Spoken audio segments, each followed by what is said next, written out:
Olá, amigos, estamos de volta aqui para mais uma rodada dessa conversa que é tão fascinante e não podemos terminá-la sem enfrentarmos alguns pontos importantes ainda.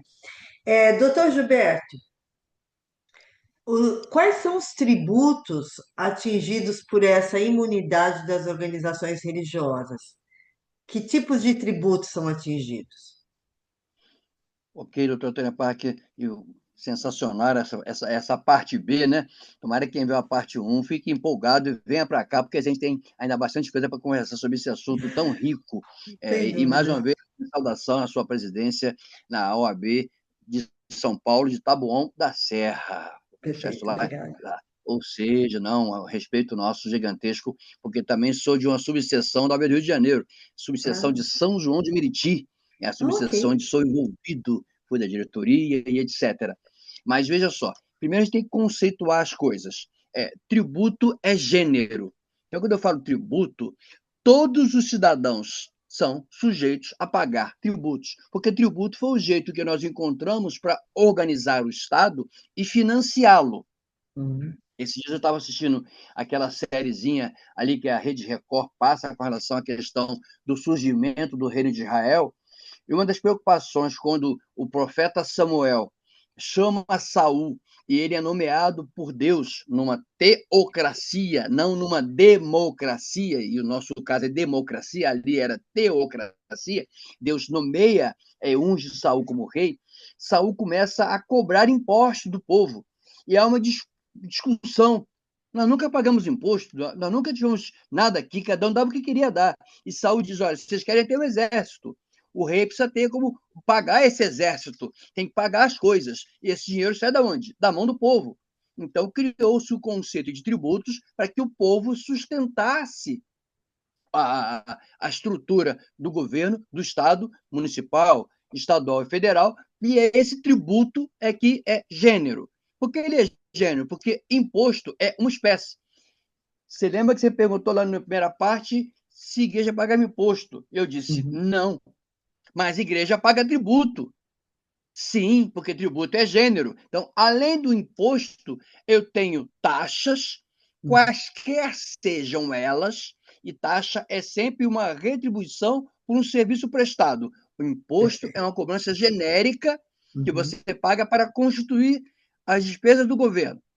A taxa não. Você paga a taxa porque você recebe uma retribuição. Então, taxa de incêndio, taxa de iluminação pública, taxa de limpeza urbana, a igreja é obrigada a pagar, a não ser que haja uma lei na cidade, ou como lei que citei no estado do Rio de Janeiro, no estado de São Paulo, isentando determinadas taxas, Uhum. ou temos também as contribuições de melhoria. Então, vamos lá. Tributo, gênero, imposto, espécie, e dessa igreja está coberta, qualquer igreja, taxas, a igreja é obrigada a pagar, só não paga se tiver alguma lei dizendo que não tem que pagar, É. e a contribuição de melhoria, que é aquilo que o cidadão paga em função do acréscimo, do benefício, da valorização do espaço. Quando atravessamos aí do centro de São Paulo, e eu estive visitando um amigo algum tempo atrás em Sorocaba, eu vejo 4 pistas lindas. Uhum. Elas se abrem assim, 120, 110, 100 e 90. Uhum. A cada, sei lá, 100 metros, brincando, né, tem lá o pedágio, é uma taxa. Você está pagando Sim, para poder utilizar. Mas aquele povo que mora ali perto teve seu imóvel altamente valorizado por aquelas obras.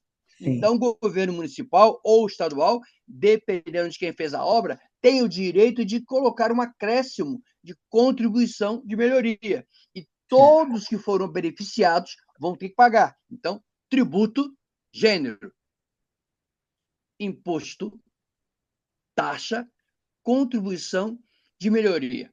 E aí é que eu preciso ver quais são as incidências, como você fez na pergunta passada, na primeira parte, e eu agora complemento. Elas incidem conforme você for utilizando. E isso é importante ficar registrado, porque é, a igreja, qualquer seja ela, doutora, o simples fato de abrir uma porta, botar uma placa e começar a pregar, não concede o direito a ela da imunidade. ela vai ao cartório, registra no estatuto, vai ser federal, pede ao contador que coloque ela como entidade imune, mas ela tem que a prefeitura entrar com um pedido de reconhecimento. Eu lembro quando foi feita ali a cerimônia de par, estou correto no nome? Quando foi feito o lançamento da obra do Templo do Rio de Janeiro, fui convidado, Sim. lá estive. Aham. Do Eu templo? acho isso. Teve uma cerimônia onde eu fui peguei uma pá de terra junto com Ah, vários sim. outros, É o lançamento de terra que nós chamamos. lançamento de terra. Lá estive, aquele templo suntuosíssimo, lindo, sensacional, na Barra da Tijuca, no Rio de Janeiro, onde fui convidado e fui apertar a mão do presidente que estava ali, o presidente nacional, e ele disse: olha, aqui nós somos obrigados a manter todo um espaço que é a área de proteção ambiental. Está na escritura nossa. E até para botar essa pá aqui, nós temos alvará. Doutora Tânia Parker, meus aplausos, minhas considerações, meus elogios à Igreja de Jesus Cristo dos Santos dos Últimos Dias, pelo cumprimento dessas questões legais, em que muitas igrejas nossas têm muita dificuldade. A pessoa quer abrir uma porta, botar uma placa, quer dizer que é igreja. E não pode ser assim. Ah, não, mas eu tenho no meu quintal um terreiro. E eu digo, você tem que ter alvará se sua igreja for em São Paulo. Ah, mas lá não é igreja, lá é um centro espírita. Para efeito da lei, é uma igreja. Não, mas lá é um terreiro de candomblé. Para efeito da lei, é uma igreja. Mas lá é a sinagoga. Para efeito da lei, é uma igreja. Lá é a mesquita. Para efeito da lei, é uma igreja. Estou sendo repetitivo de propósito. Porque para a lei tudo é igreja, cada um na sua especificação, mas tem que ter alvará. E esse alvará, quem concede é a prefeitura, com processo com estatuto, CNPJ, ata da diretoria eleita, planta do espaço construído, a legalização, o habites do espaço, que dá o direito de ter espaço para reunião de culto, e aí dá-se entrada. Neste momento, a prefeitura é obrigada, ela não faz favor. Por quê? Porque é imunidade. Ela está reconhecendo que você é um espaço religioso, é um espaço de fé, é um espaço de crença. Aquela pergunta sua, é a garantia que eu tenho que o Estado não vai intervir na minha fé. Não, porque o governo municipal agora só está dando imunidade para. Aliás, essa semana mesmo, acessei uma decisão num país, me fugiu agora o nome, em que só se cedeu a imunidade tributária para a Igreja Católica. Um outro país. Não cedeu a imunidade para igrejas evangélicas. E a Corte Constitucional daquele país. E quero acessar essa decisão, pesquisar, etc. Cada local é um local. No nosso país, nem o Supremo pode fazer isso, porque a Constituição diz que cabe para todos. Então, o que dá para o espírita tem que dar para o católico, o que dá para o católico tem que dar para o evangélico, vai para o evangélico, tem que dar para o testemunho de Jeová, tem que dar para o muçulmano, tem que dar para o judeu, ou seja, para todos, para o budista, para o Bahá'í, para todos tem que estar envolvidos nessa questão de imunidade fiscal. E aí é importante essa colocação que você fez, porque às vezes a prefeitura, doutora, manda o carnezinho do IPTU. O carnê é o modelo, Uhum, mas no carnê, quando você vai olhar na fichinha lá, imposto está zerado, IPTU, Imposto sim, Predial Territorial Urbano, o imposto municipal. Cito um exemplo, o ICMS, o uhum, imposto estadual. Outro exemplo, imposto de renda, imposto federal. Então, todos que forem impostos, as igrejas estão imunes. Ela manda o carnezinho. Onde está IPTU, vai zerado, mas ali embaixo vai taxa de iluminação pública, taxa de limpeza urbana. Aí o pastor liga para mim, o ministro religioso liga para mim, doutor, estão cobrando imposto, pastor, manda para mim o carnezinho. Aí eu tenho que explicar para ele que ele não está cobrando imposto, é que usam o mesmo carnê, que é mais fácil, mas a cobrança é de uma. Doutor, tem que pagar? Tem que pagar. Enquanto você não tiver uma lei municipal isentando, e em alguns lugares se tem, e é uma briga nossa, inclusive, porque a igreja presta serviços sociais fundamentais, ela deveria ter isenção de tudo isso, mas não tem, ela tem imunidade e deve pleitear. Por isso você citou aí Folha de São Paulo, eu citei o Globo, entre outros meios de comunicação, que batem muito nisso por esse desconhecimento da relevância social.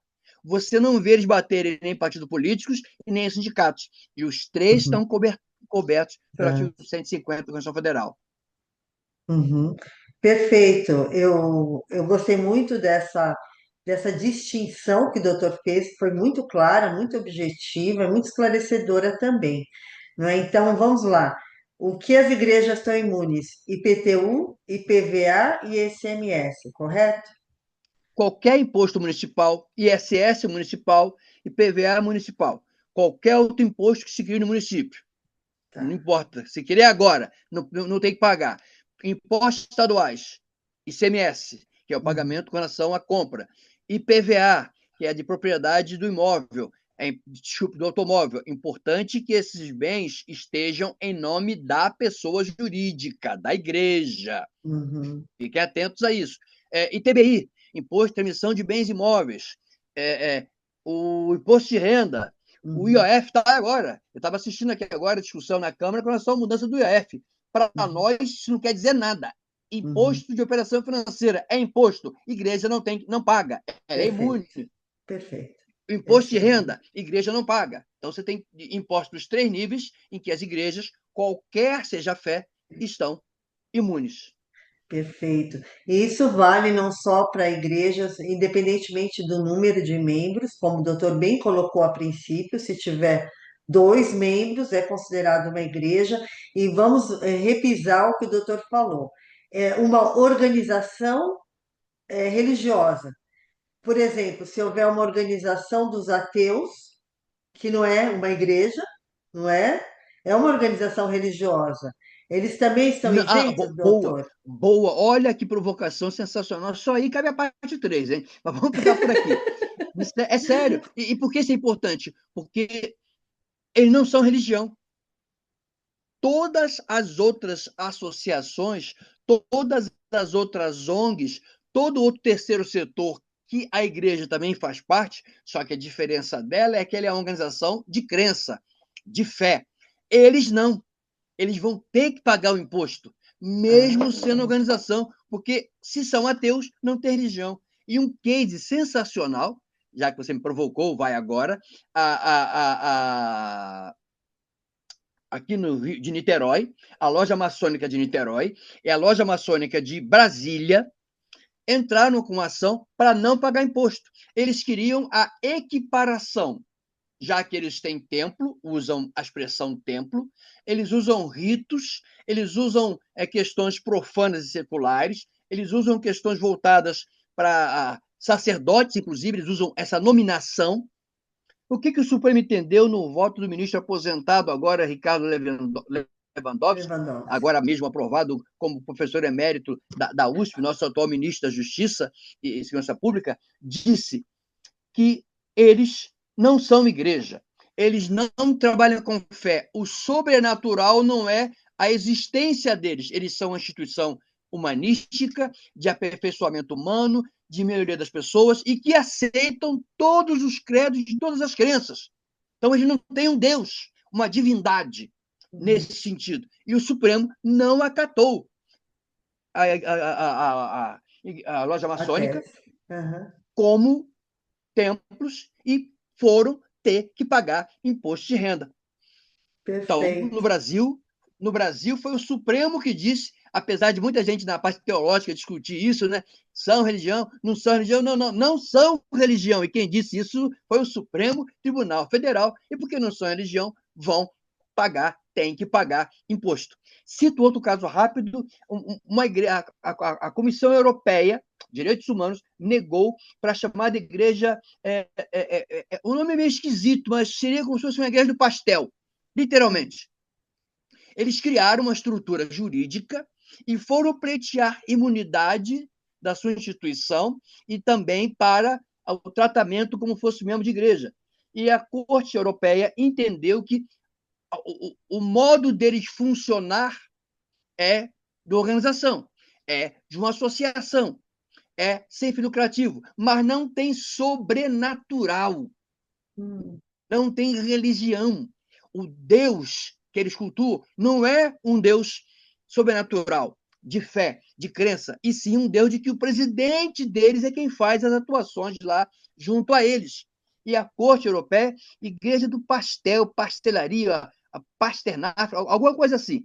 Isso tem já aí uns 5 anos, mais ou menos, antes da pandemia, uma decisão interessantíssima. Aliás, ela está vindo numa obra que devo estar lançando agora no segundo semestre. Eu pesquei esse negócio para mostrar ao pessoal que uma coisa é ter o sobrenatural.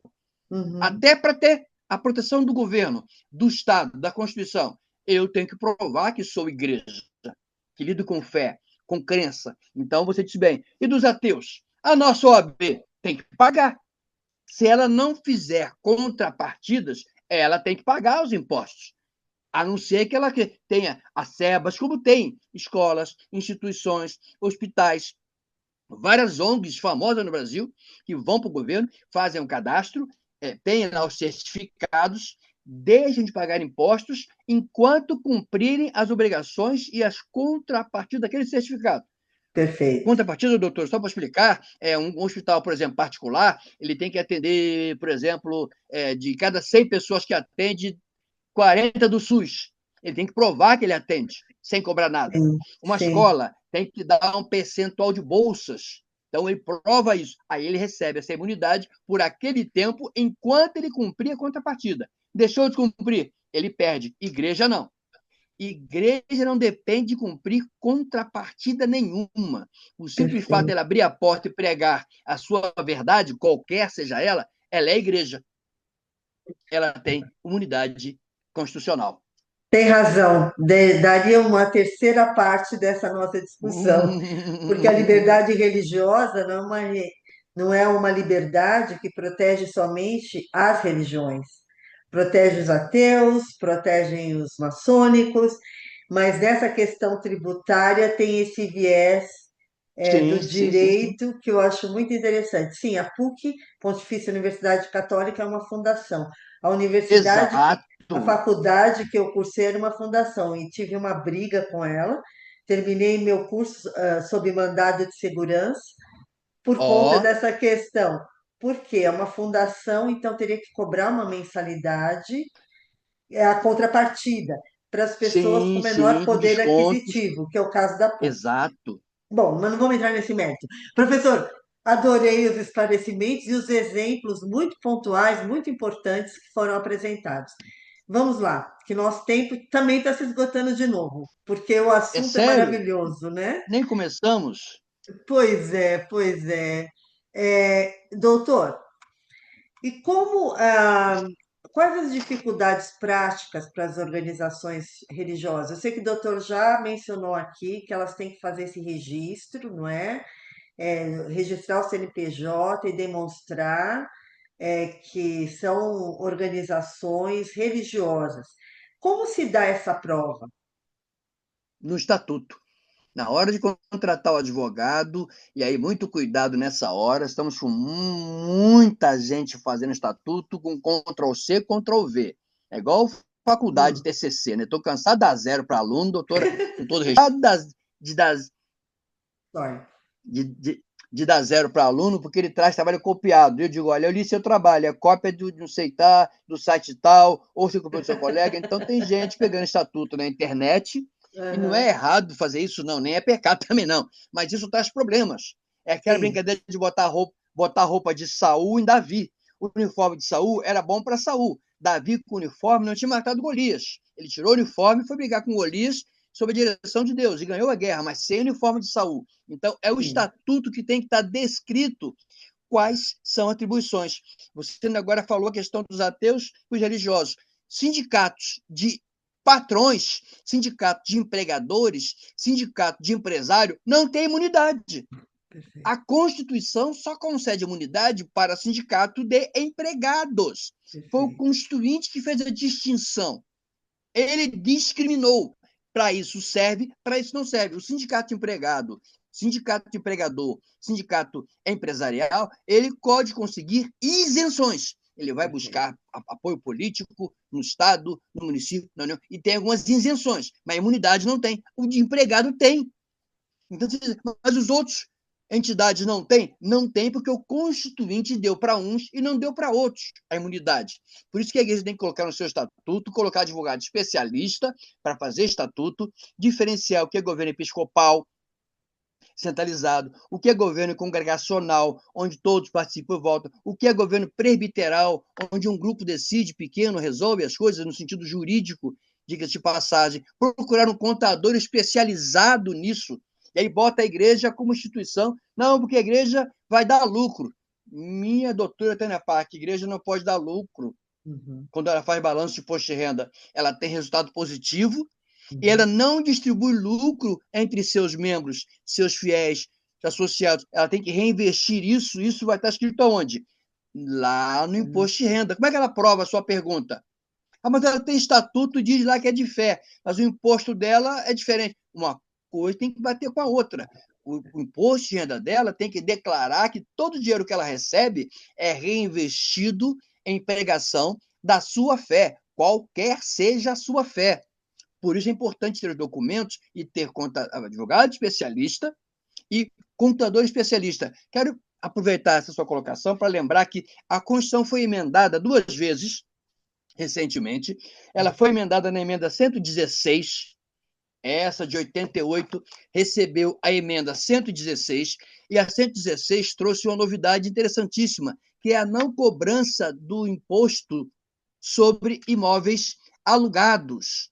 Imóveis alugados também não pagam mais IPTU. Emenda 116. Vai lá, meu colega advogado, veja isso, passe adiante. E agora, final do ano passado, 2023, retrasado, perdão, a reforma constitucional que foi regulamentada no início deste ano agora, 25, a lei que regulamentou acabou de sair, a emenda 132, equipara, doutora, todas as entidades religiosas, todas, não só mais as igrejas, não só mais o CNPJ de igreja, mas eu tenho uma entidade religiosa que tem fim religioso, que atua pela fé e que usa todo o recurso para a sua fé.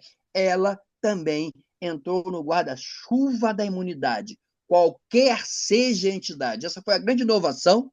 Isso vem de uma decisão do Supremo Tribunal Federal, que foi tomada no ano retrasado, quando o ministro Roberto Barroso estendeu a imunidade fiscal para o testemunho de Jeová, porque estavam cobrando de novo o IOF quando havia operações financeiras e imposto de importação para importar Bíblias. O uhum, caso da Universal que eu citei, agora no Rio de Janeiro mesmo, uma igreja grande no Brasil, estava mandando dinheiro para os seus missionários.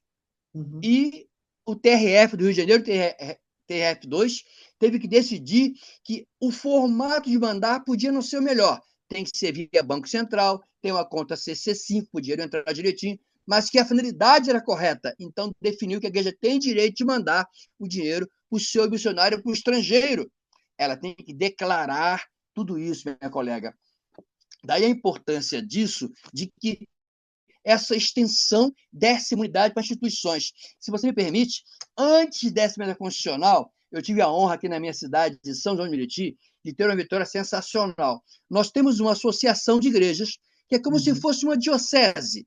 Sim. Ela é uma espécie de um espaço administrativo central de 62 igrejas batistas da região, a qual advogo para eles. E lá mostrei para a justiça que, mesmo lá não sendo um templo, não sendo uma igreja, estrito senso falando, especificamente, lato senso era, porque para quem lá ia reunir para orar, ia para pregar, ia para poder falar de Bíblia, ensinar, tudo voltando para a religião. E nós conseguimos uma vitória sensacional, que foi a imunidade, um precedente jurisprudencial.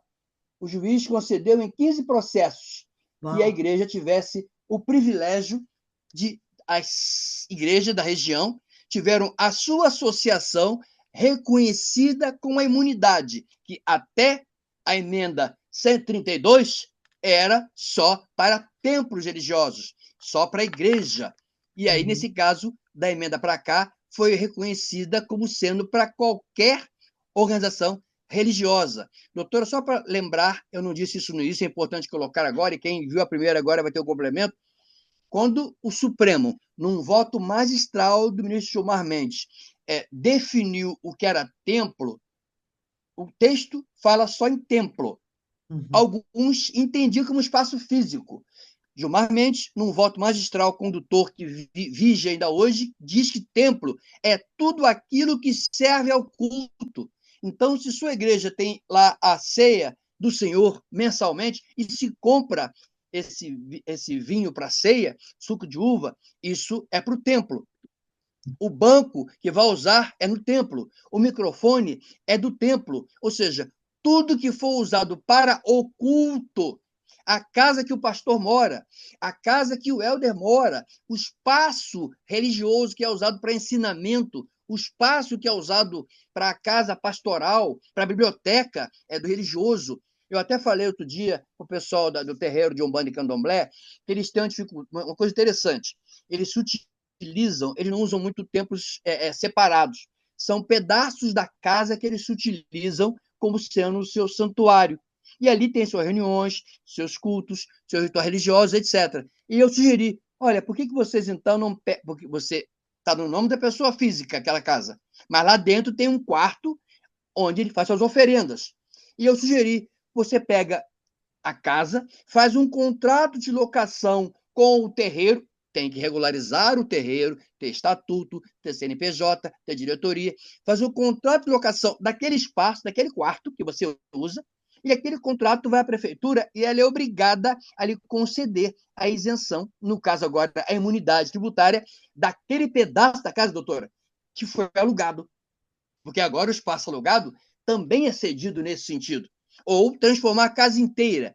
A gente tem algumas vantagens na legislação americana que eu conheço e acho sensacionais, em que aqui não se aplicam. Aí o direito é muito mais voltado para proteger o consumidor e o cidadão. Aqui Sim. o direito é usado quase para perseguir a todos, etc. E aí, ou seja, nesta linha, a gente teve uma vitória gigantesca, mas que agora se tornou fato comum. É claro, doutora, tudo isso tem que ter estatuto, CNPJ, Uhum. diretoria, registro, buscar os órgãos da entrada e, se não conceder, justiça. Nesse caso aqui, nós conseguimos como precedente 15 ações, porque naquele momento, e para a senhora ter ideia, eu tive reuniões com a procuradoria diversas, e eles não queriam de jeito nenhum acatar.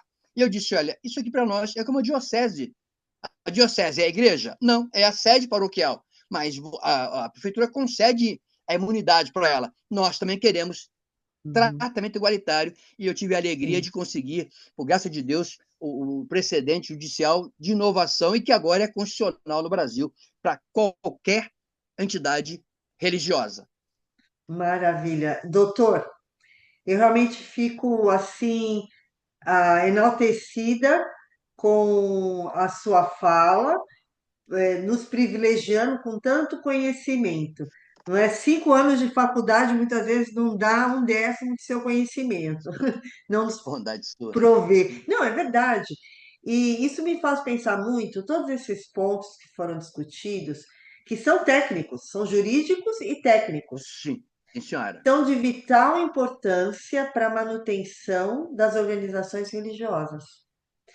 Porque sem isso, sem esse conhecimento, esse arcabouço jurídico que só quem estuda e procura obter conhecimento e praticar, né? Sem isso, as organizações estão fadadas a deixarem de existir.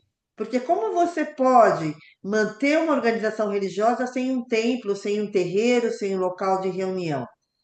Certo? Aí voltamos para o período colonial, onde o cidadão tinha liberdade religiosa, mas tinha que exercer dentro do seu quarto, de janelas e portas fechadas. Então não era uma Isso, liberdade religiosa. exatamente. Então você precisa do templo, você precisa do terreiro, você precisa da mesquita, mas sem esse conhecimento técnico, é lógico que os nossos líderes religiosos das diversas organizações religiosas não podem sobreviver, porque os impostos são altíssimos.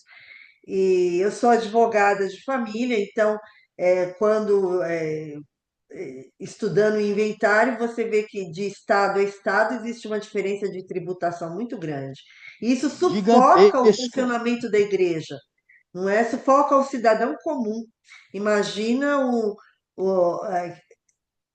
quem está à frente de uma organização religiosa e precisa promover um espaço para os seus membros.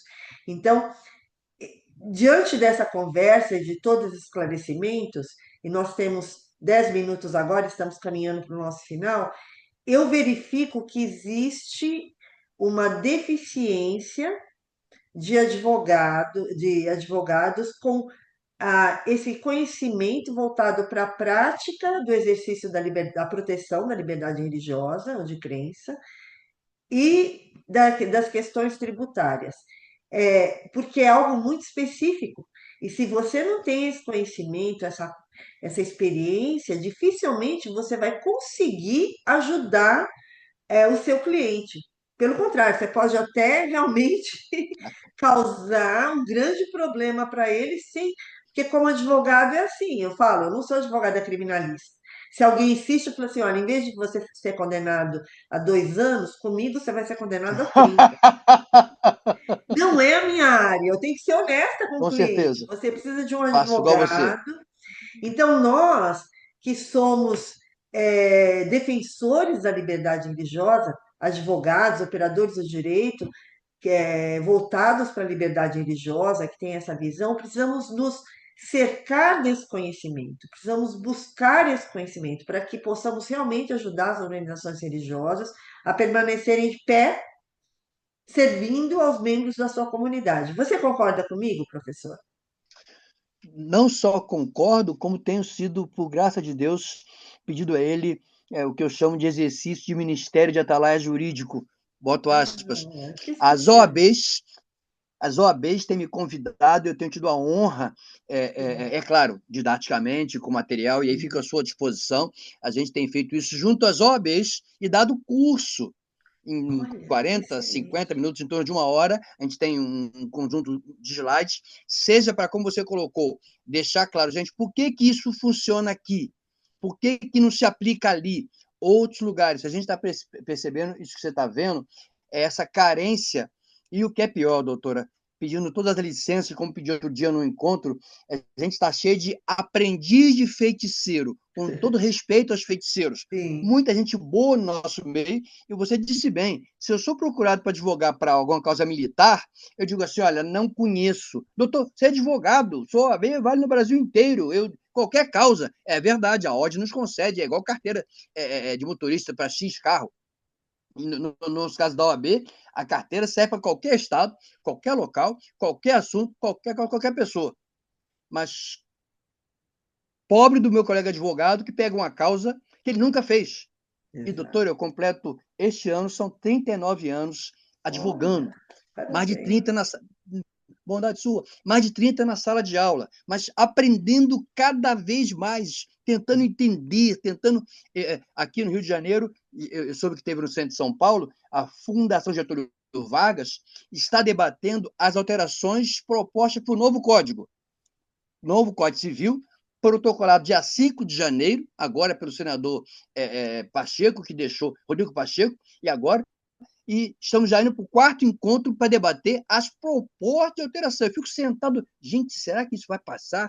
É isso mesmo? Mas com isso você vai pesquisar, vai montar, vai ver, para Sim. dar suporte. Então, as igrejas, qualquer que seja a sua fé, nós temos aí espaços excepcionais, cito de São Paulo, um amigo que você conhece também, doutor Hélio Silva, do IDAFRO, Sim, um sem dos dúvida. especialistas Fantástico. excepcionais nas religiões brasileiras, conhece tudo, conhece muito, parceiros que temos em vários espaços, temos o IBDR lá no Rio Grande do Sul, dando suporte, a própria Anajuri, trabalhando, a JB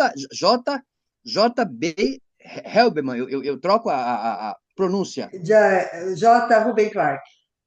J. Ruben Clark, com um trabalho que conheço também, vi sua participação recentemente, numa linha mais diferenciada, mais voltada para a parte da liberdade, mas que tem também escopo para trabalhar nessa linha operacional. Eu tenho tentado dividir o trabalho com esses dois perfis, tanto o trabalho que faço junto às igrejas e que, volto à sua pergunta, tenho sido chamado pelas OABs, porque há muitos colegas, religiosos ou não, interessadíssimos, doutora Tânia Park, nesse nicho.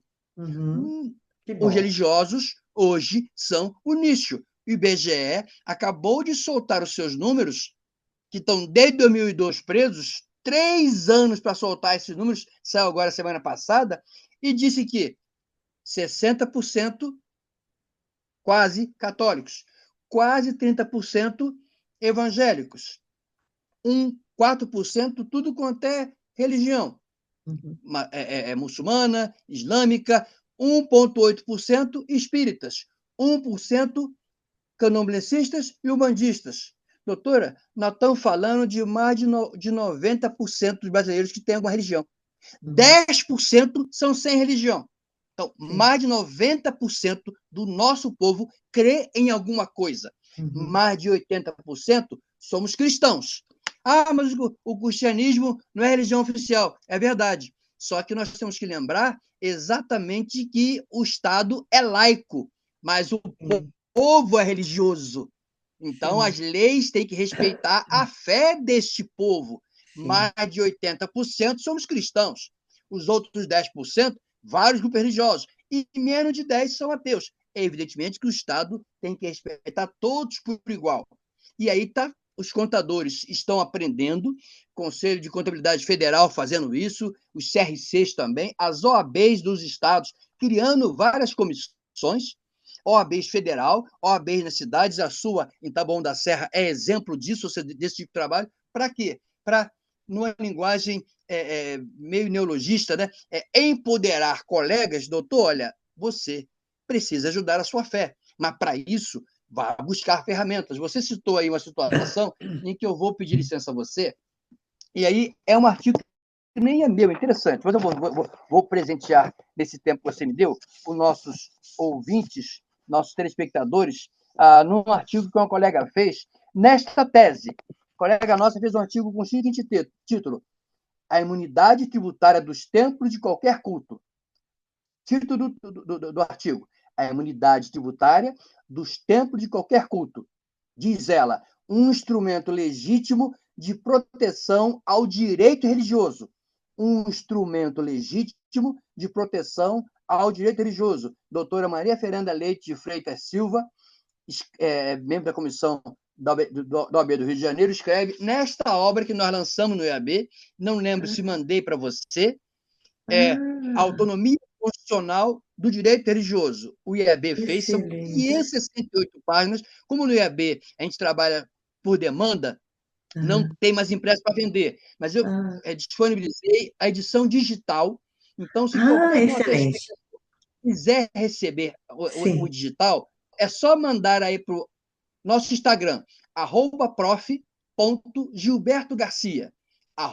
@prof.gilbertogarcia. Manda no Instagram lá, livro do IAB. Amigos, essa conversa com o doutor Gilberto realmente tem sido maravilhosa.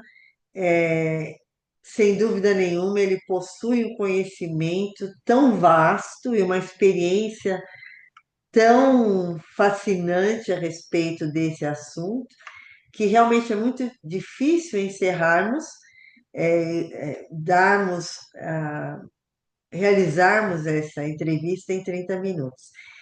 Então, eu gostaria de agradecer muito àqueles que estão nos acompanhando, e especialmente ao Dr. Gilberto Garcia, por todo esse conhecimento, por toda essa, essa disponibilidade de transmitir esse conhecimento que ele possui a respeito do assunto.